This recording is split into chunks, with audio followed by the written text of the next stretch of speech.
Zájmu mám mnoho, ale tak uvedu četbu, křížovky, procházky přírodou samozřejmě a taková atypická sbírám figurky slonu. Pěstební dělnice. četbu, křížovky, figurky slonu.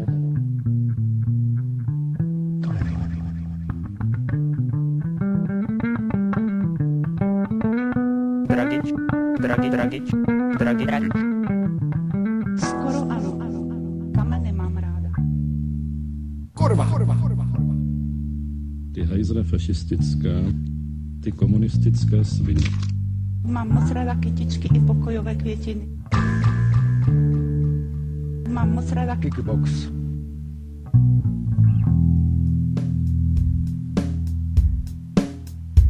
Kurva. Jsem pracovala v lese jako pěstební dělnice. Homosexuál. Ty jsi úchyl! Proklínám tě a proklínám tvoje děti. Poprvé a ne naposled. Ty jsi úchyl! Skoro ano. Ty jsi úchyl! Ne. Zájmu mám mnoho, ale tak uvedu. Kickbox. Homosexuál. Jsem pracovala v lese jako Kurva. skoro ano. Ne. Ano. Figurky slonu. Skoro ano. Ne. Ano. Figurky slonu.